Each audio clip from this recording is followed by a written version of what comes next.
on now. Good morning. How's everyone going this morning? Good? Pumped? Excited to be in person? I'm feeling so pumped to be up here. It's very exciting. So this morning, our topic is going to be all about the leadership traits of a modern changer. Be the change you wish to see. A huge thank you to Sonia and Beau for sharing your experiences with us earlier, and a big warm welcome to Lawson, Managing Director of PhD, who'll be joining our panel discussions this morning. I'm Kramer. I actually go by Kramer, my last name. I'm a Communications Planning Director at CHEP Network and part of the 5+ community here in Melbourne. So this morning, the questions that we'll be posing to our panel are a compilation of questions that you, our 5+ community, have sent in, and we've sort of combined them into 3 key areas that you can see on the screen. That's green.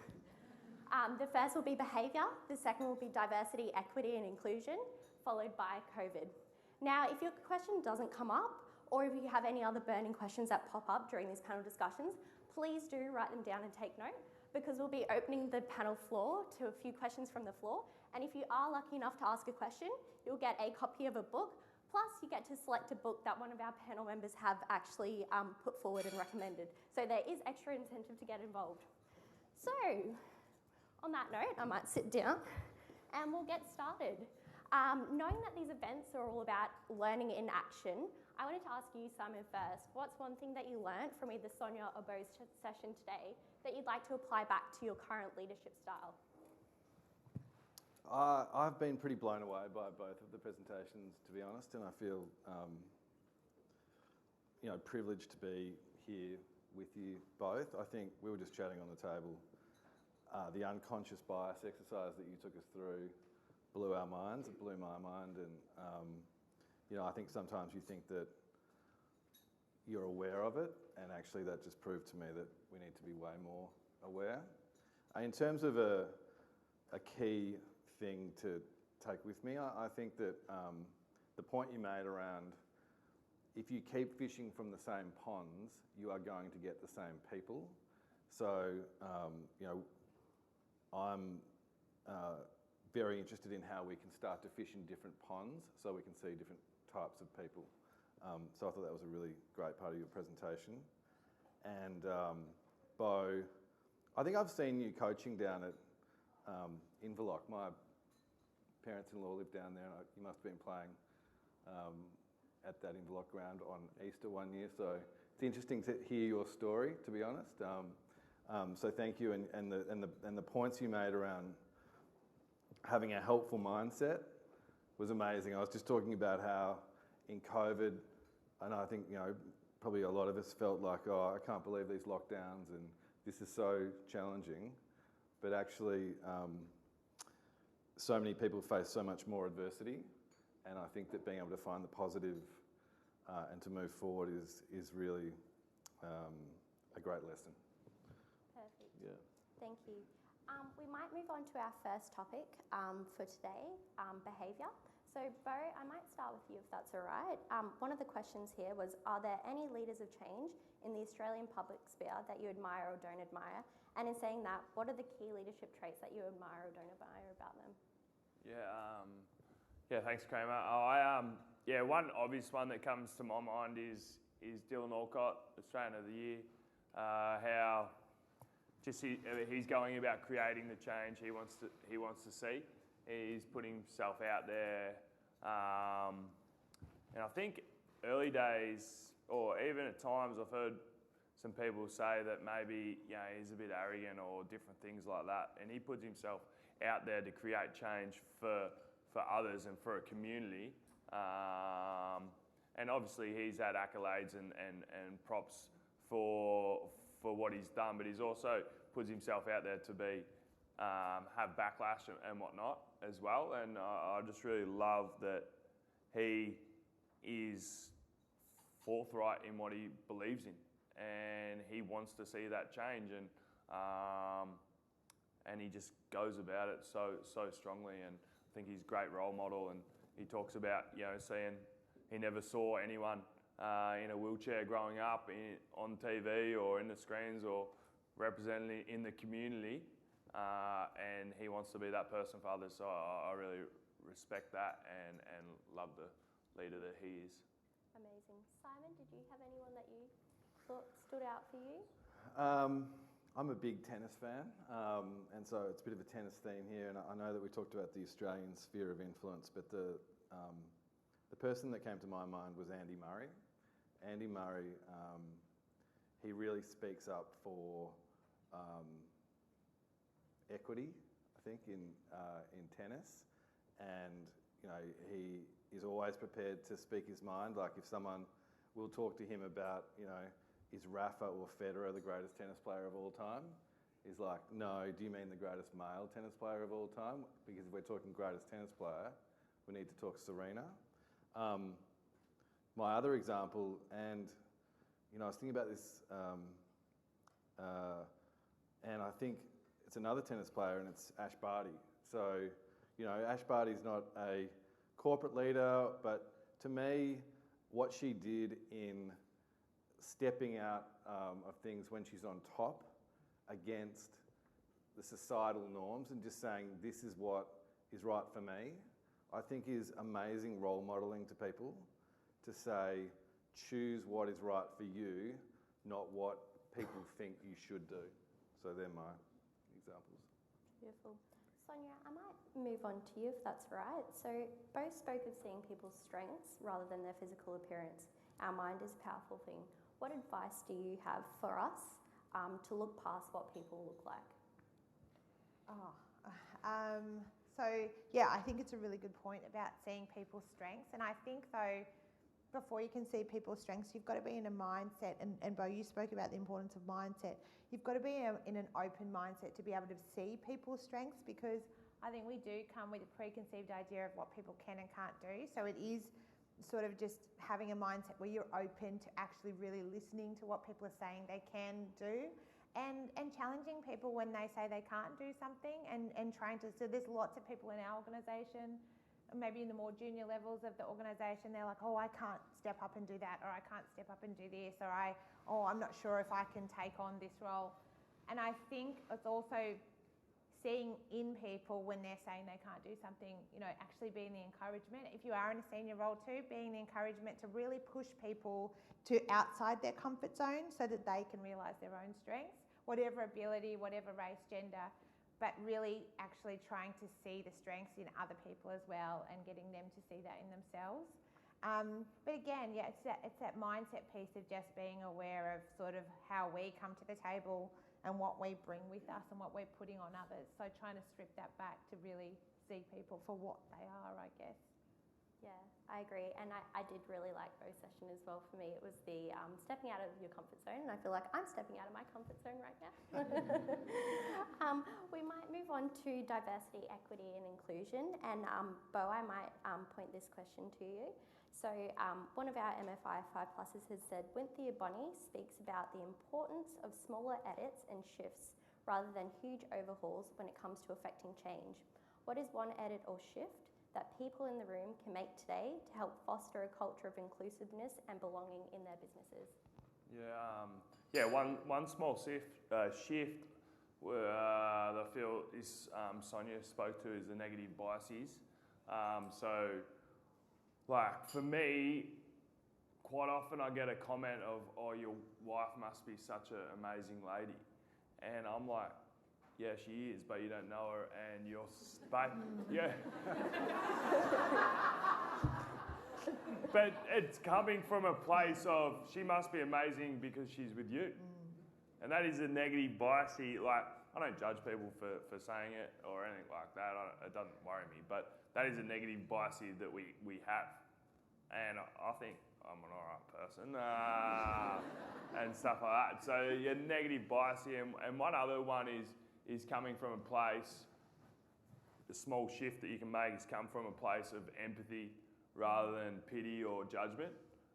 So just being able to put yourself in the shoes of other people and not feel sorry for them, but just go, yeah, that would be a challenge and I want to be that change. So I used an example up Sydney last week. Adam Goods is in the middle of the MCG getting booed by 90,000 white people.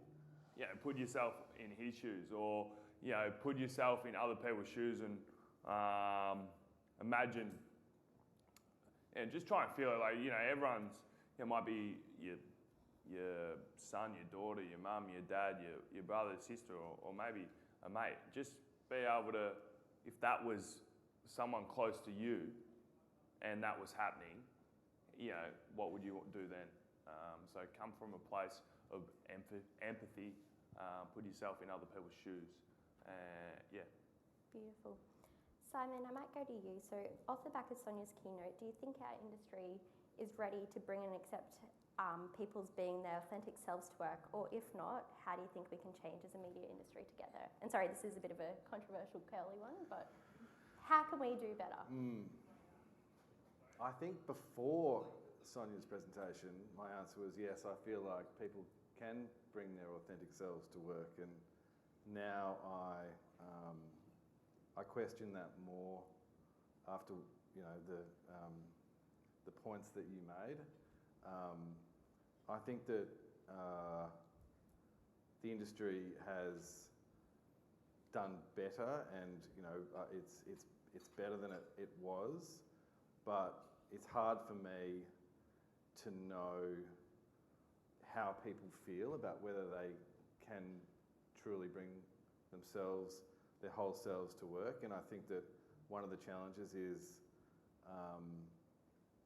if they're fearful that they can't, they probably aren't going to put their hand up and say that. So I'm not sure what the answer is, but certainly I think speaking from our agency, I think we'd like to do more in that area, and I actually think that I could probably speak on behalf of the industry to say that we'd like, as an industry, to be in a better place than we are. But I think that some of the stuff that the MFA is doing with the DE&I program is going to help us to improve things. Definitely. Sonia, did you have any builds or any advice you can add off the back of that? Yeah, sure. I think, you know, and it's building on the last two questions. I think, you know, in Sydney, we spoke about on the panel, you know, the topic around low-hanging fruit. And you hear that all the time. And I often say, why would you go for the low-hanging fruit when that's the worst fruit on the tree? I mean, it's often the one that doesn't get the sun or the rain or anything good. And actually the best fruit is at the top of the tree. But also we need some of that low-hanging fruit as well. But it's for me, it's not about the quick wins. It's about doing the things that make the most impact. So, and one of the examples I use is a company like Coon Cheese. And we all know what the slang or derogatory term for, you know, Coon and why they changed their name and what that means to a lot of Indigenous people. But as a company, you know, they got the backlash of this is political correctness gone too far, it's a cheese, why would you change your name? We all know it as Coon Cheese. But they took a leap where they're like, no, we're going to change it to Cheer Cheese because we know this is offensive to a group of the population. And so that wouldn't have made any difference as an organisation if they didn't do the small things as well. So diversity, inclusion within their organisation. But they did a huge thing that for their industry sent a message.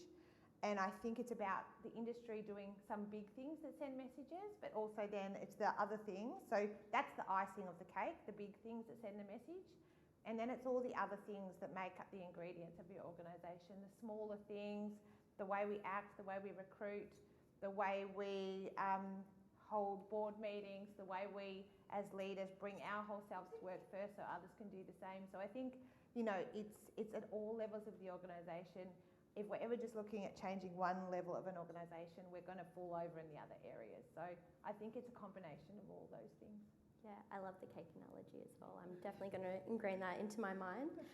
We might jump into the last bucket of COVID. Simon, I might go to you again if that's all right. What leadership traits did you have to adapt during COVID, and are there any that you found really positive or any that you're struggling with? I think with COVID, I think we've talked a lot about empathy this morning, and I think what I tried to do was try to be more empathetic as a leader, to try to understand how people were feeling. And COVID's been a long period, right? So we're talking about the last couple of years, but how people were feeling working from home, and tried to communicate with everyone in a way which is really honest and human. I think that sometimes companies can get too defensive. You know, I know you're feeling this, but look at all these things that we're doing for you. You shouldn't, you know, don't,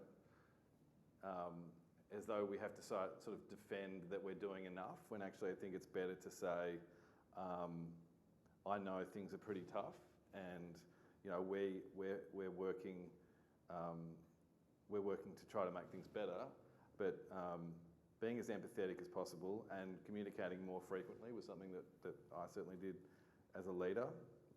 I think one of the things that I found really challenging is seeing the pressure that people have been under, but particularly junior staff, and in some instances it's been really difficult to be able to do enough about that, and I think the industry is struggling with some of those issues around those junior entry-level members of staff, and how we can make the industry a more rewarding and fulfilling experience for them. So, yeah, definitely. So what I heard was seeing the experiences, putting an empathy layer on top of that, and owning it, and then communication is really key. Yep, definitely. Yeah.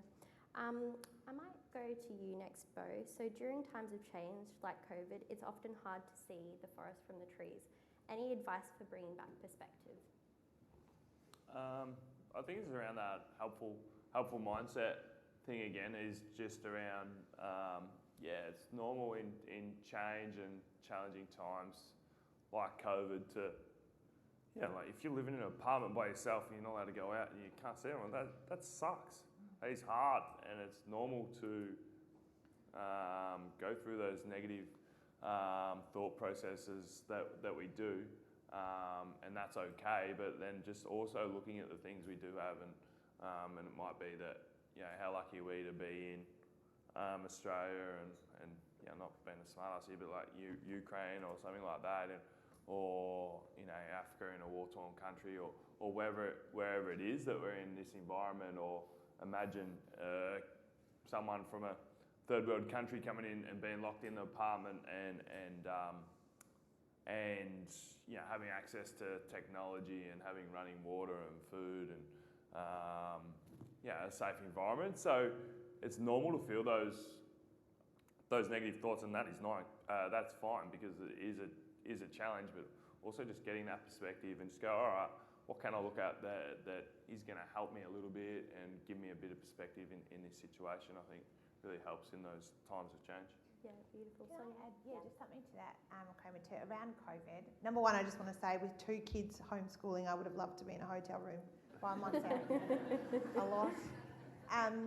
But in all seriousness, like from a DE&I lens as well, with COVID, something that I think is really important to watch, if a lot of you have a return to work policy where, you know, you're in 2 days a week minimum, or there's a minimum around how often you come back, you know, as leaders, be careful around that, because keep a close eye on that and make sure you know who's coming back to work. So what I mean by that is often what we're seeing in the industry, if we say minimum 2 days a week come back, there's a danger there that maybe more men come back than women, and they're in 5 days a week, and possibly in a lot of situations women are choosing, it's easier maybe to balance the 2 days in the office and then do everything else on the other days. It's not always the situation, but I guess as leaders, keeping an eye on who's coming back, because visually who we see is often the people that we're likely to promote, or we're likely to see as more skin in the game or more committed to their job. And if that's all the one gender that's coming back, or the one diversity that's coming back, also we're seeing less diversity in the office when, you know, we're saying 2 days a week, because sometimes people live further out or have extra caring responsibilities. So I guess from a diversity lens, if we have those policies, keep an eye on who's coming back. And if you're seeing that there's a skew toward one gender or one race or less diversity, it's about sort of taking some action around that as well, and going, actually, we're not seeing the right ratios coming back. So it's always about just looking at the situation and putting the diversity and inclusion lens on it, and saying, you know, are we seeing what we saw before here too? Because it's so easy just to say come back 2 days a week, but we need to make sure everyone is, you know, having the same opportunities to come back. Yeah, definitely. We might actually open to the floor now if there were any specific questions. Please do put your hand up and there'll be a mic that pops over. Yep, a few at the back. And we'll also give you a copy of a book too, so thank you for raising your hands. Sorry, I was very keen. I'm here. Thank you so much for how thought-provoking both of your talks were. I'm going to ask a rather dry question to kick us off. I wanted to know what both your thoughts were around quotas and whether you think they are like an effective strategy to try and tackle organisations where they perhaps aren't really prioritising diversity, equity and inclusion, and that's across the variety of quotas that do exist from, you know, socioeconomic background right through to gender, through to able-bodied or disability. I might go first because Sonia is probably more all over this than me, but and I don't want to go after her, so yeah. But I say, you know, quotas maybe came in for women in the workplace and high positions, and it's all about change.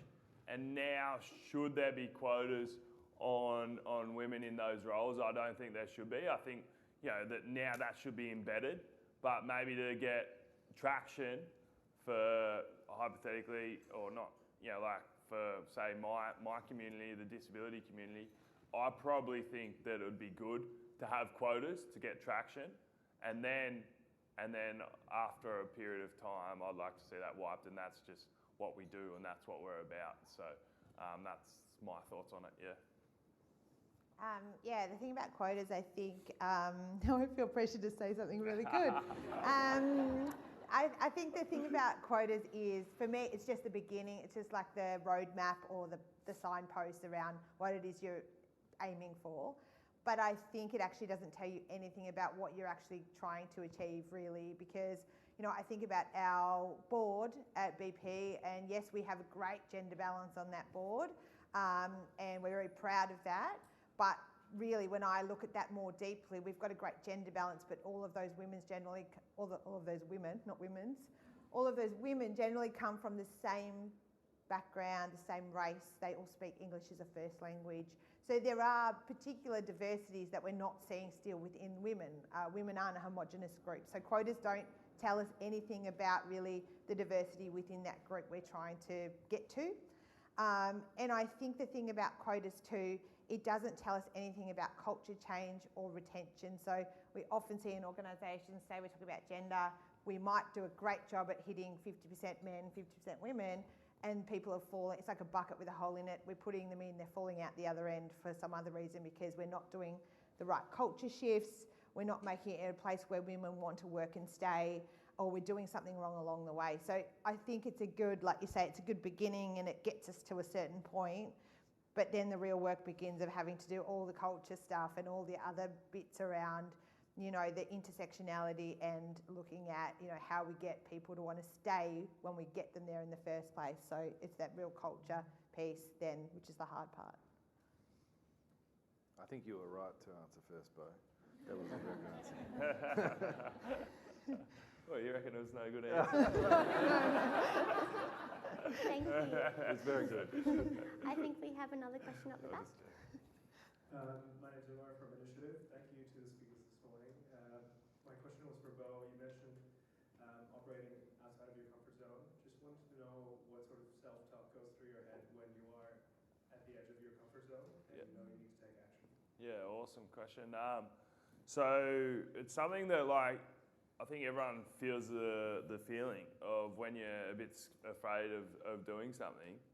Yeah, like you feel that feeling. And when I feel whatever feeling that is, whether it's anxiety or fear or whatever you want to call it, I'm like, that must mean I care about this and I want to do it, so just do it. Like there's been, like this role at Interact Australia where I'm a director of the company, I'm like, I'm not good enough to do this, and you have all this self-doubt come in and I'm not good. And I'm just like, because I'm feeling that and because my mind's trying, I've got to do it. I've got to do it.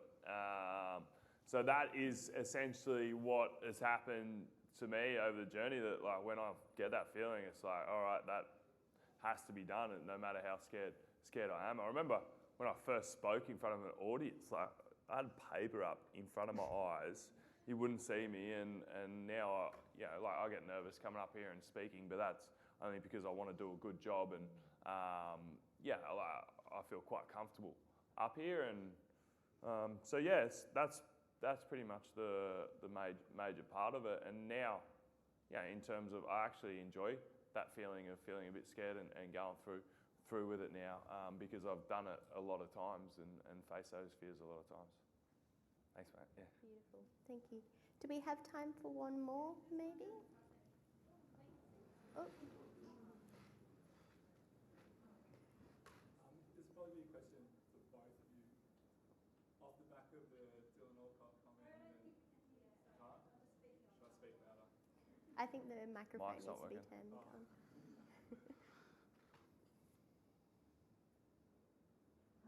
There we go. This is probably, again, a question for both of you, and on the back of the Dylan Alcott comment and open mind, people having open minds, leading into biases and everything else. Do you have any advice for how you can, I guess, cut through to those people? I mean, it'd be great if everyone in the industry could be here for this presentation, but because in times of these changes, when you're, I guess, fighting or trying to progress these things, you do come into backlash. So are there ways to cut through to those people, or do you have any advice how to get through to them?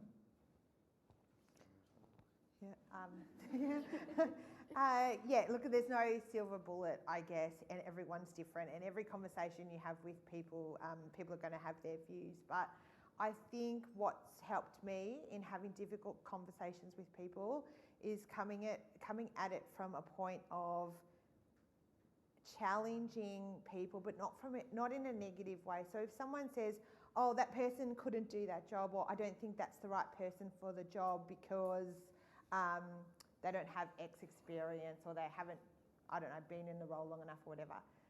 Often the way I try to do that is in a coaching way. So, oh, that's interesting. So why do you think that would make a big difference in this role? Why do you think that's so important for this role? And what do you think it is about this person not having that that's really going to hold them back? So I guess everything that someone says, there's an opportunity to challenge and unpack in a conversational way, not in, well, I don't agree with you because I think they'd be fine in that job. Like, I think there's always an opportunity to try and understand where someone's coming from. And if you're lucky enough and if you do it well enough, I think the other person might come to their own realisation. So the example is if I stood up and said, everyone has unconscious bias, you would all straight away go, well, I'm actually pretty open and I'm pretty sure I don't.